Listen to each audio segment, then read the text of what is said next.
Welcome back, friends. Welcome back to the Psychic Derailleur podcast, the first Psychic Derailleur podcast of 2020. Happy New Year. I hope everybody had a great holiday season. Santa brought you everything you wanted. It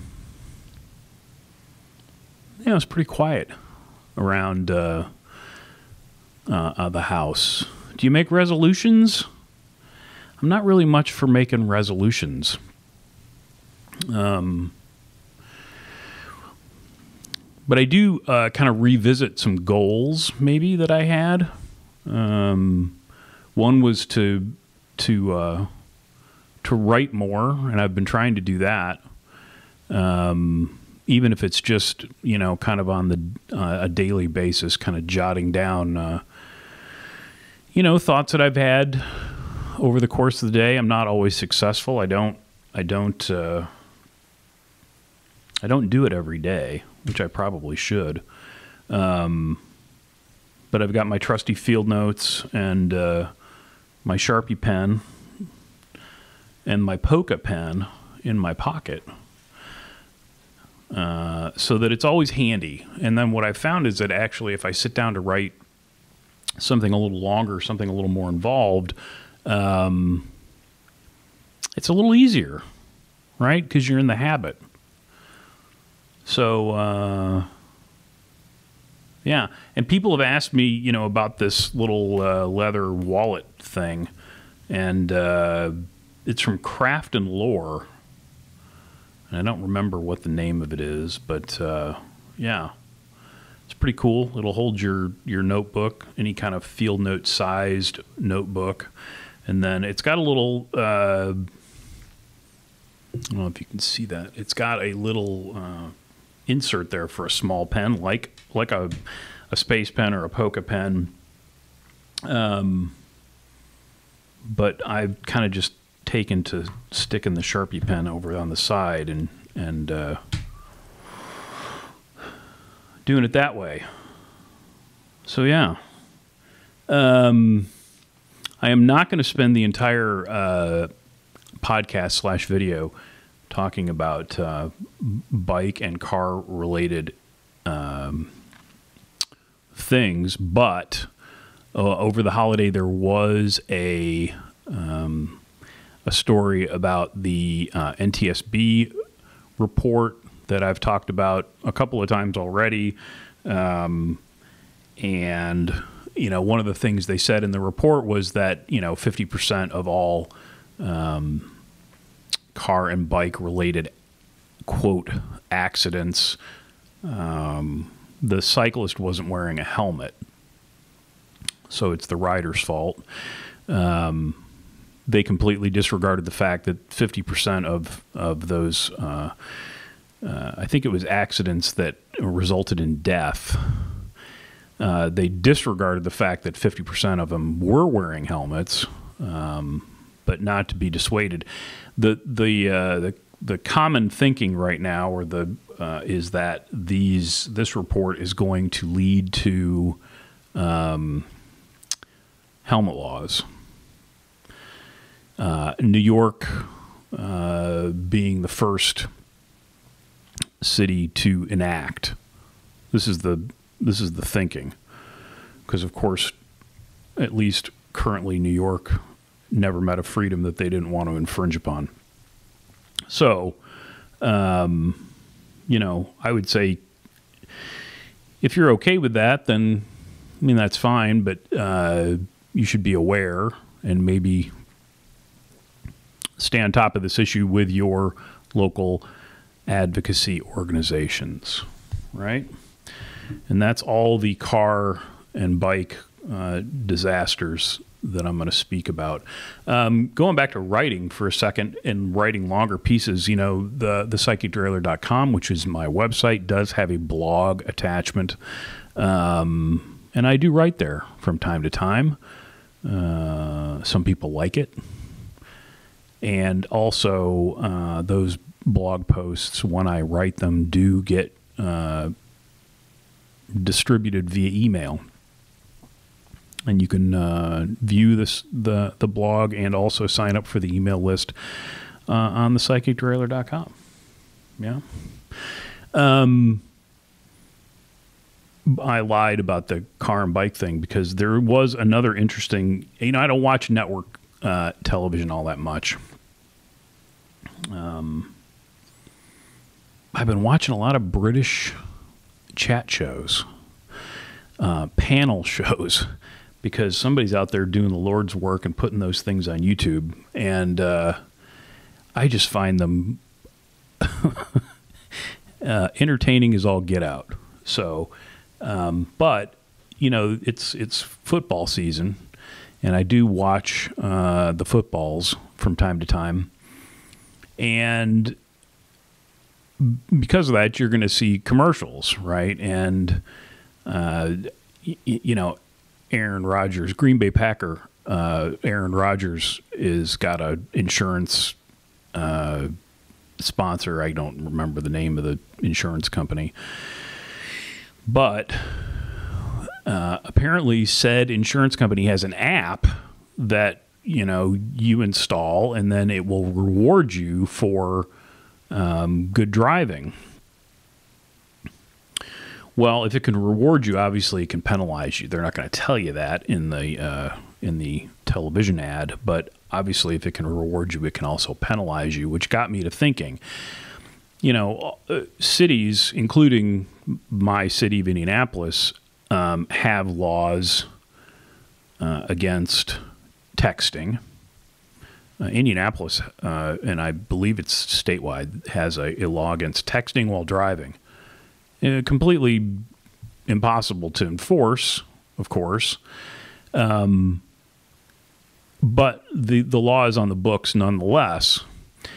And in this current legislature, the governor has asked for a law against using your cell phone, period, unless it's hands-free.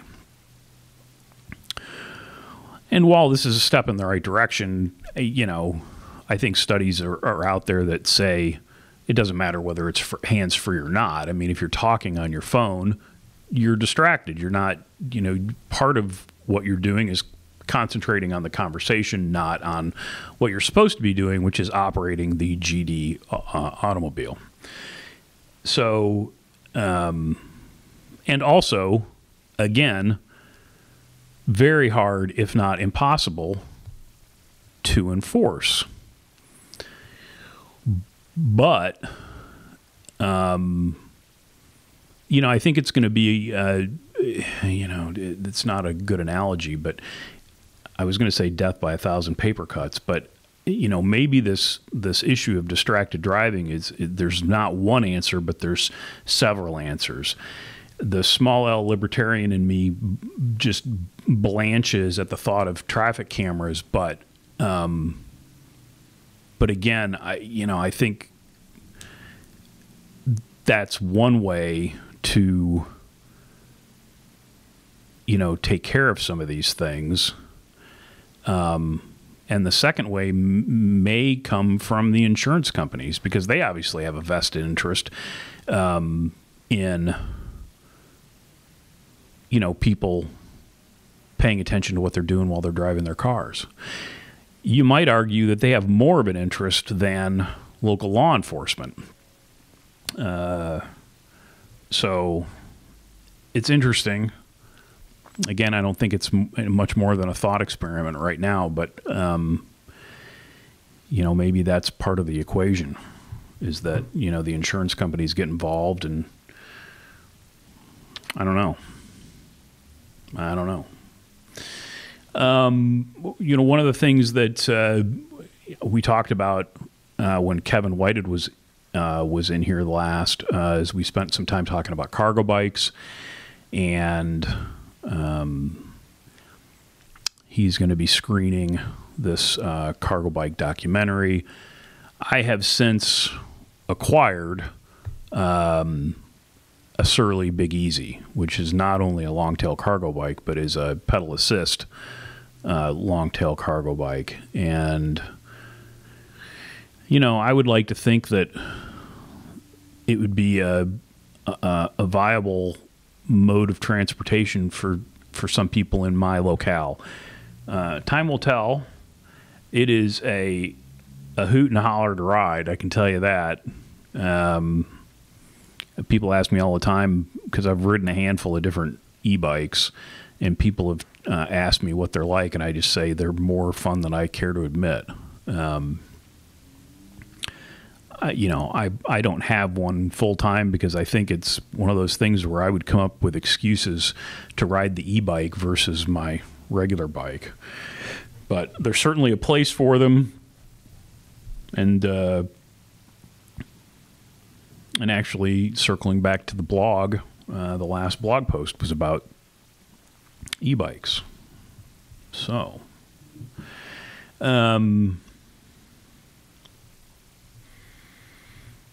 I have been on this, I'm going to say crusade, but that's an overuse of the word. It's definitely an overstatement. It may be a personal crusade to, reduce the amount of waste that I produce. Certainly trying to cut down on things that come in plastic bottles. And,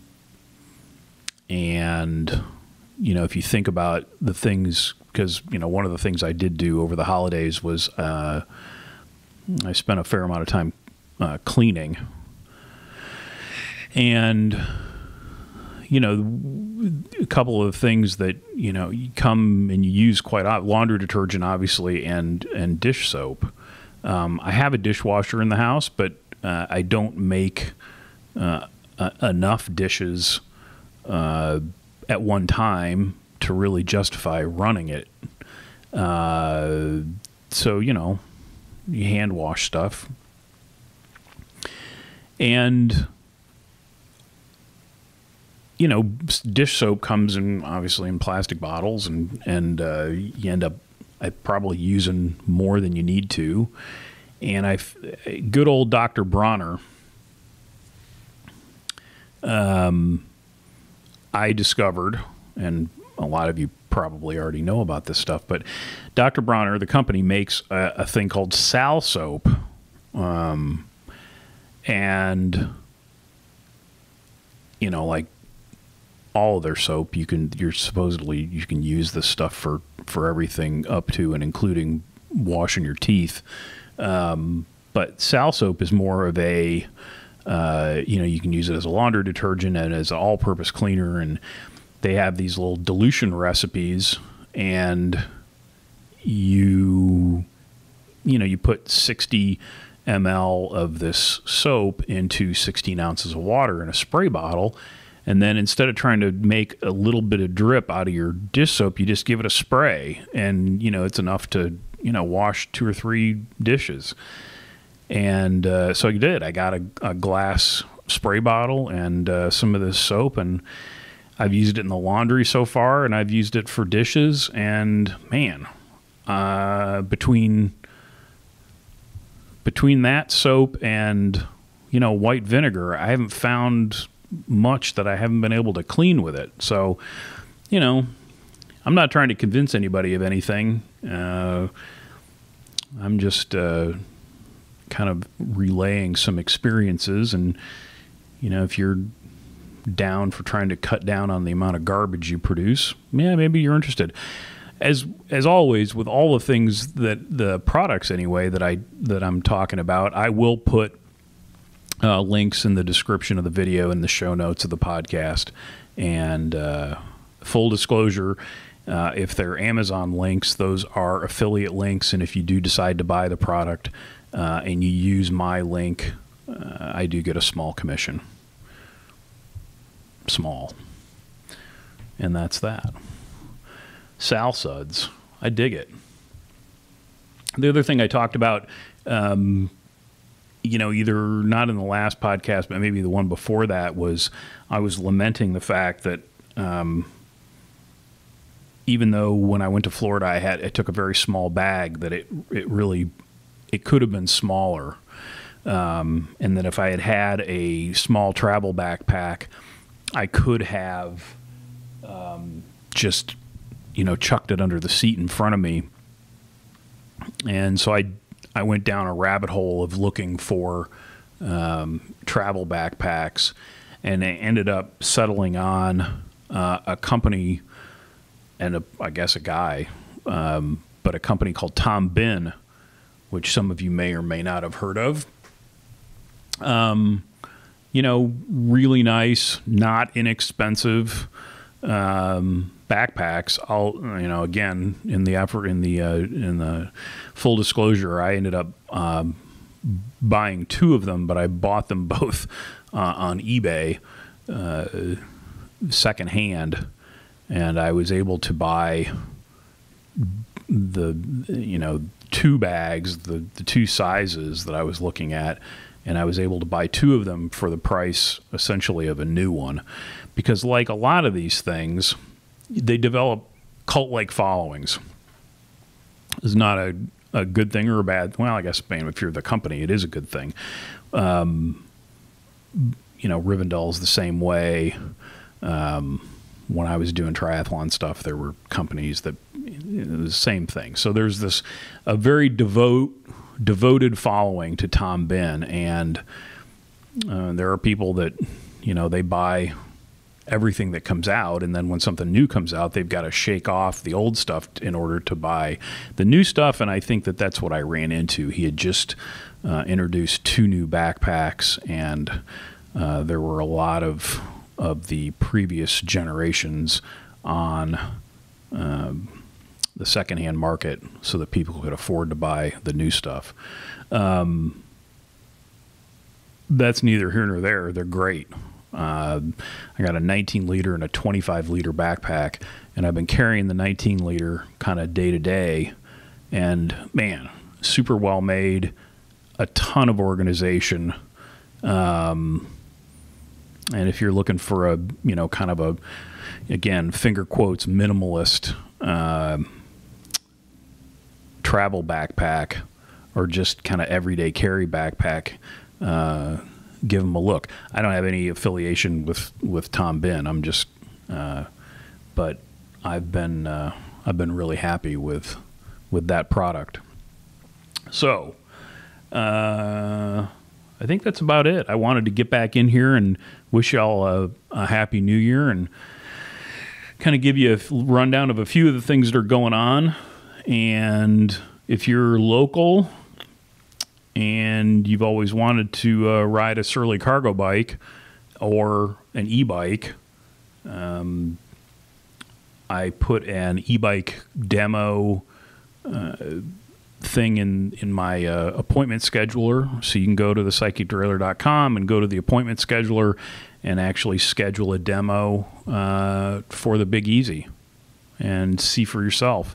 And maybe, you know, maybe the thing, you know, the Big Easy is great, but you can't, you know, see your way to the price tag, which is, you know, kind of steep. But the Big Dummy, which is the long tail cargo bike without the motor, I think less than half the price of the Big Easy. So you might ride the Big Easy and say, this is great, I think it's going to do everything I need it to do, but I don't want to pay for the motor, or I can't afford the motor, don't want the motor, and so you get yourself a Big Dummy instead. That's it. Well, enjoy the rest of the week. Comments, suggestions, always welcome in the comments section. You can always send me an email, info@thepsychicderailleur.com. Yeah. Till next time, be nice, work hard, ride bikes, play music when you can. I'll talk to you soon.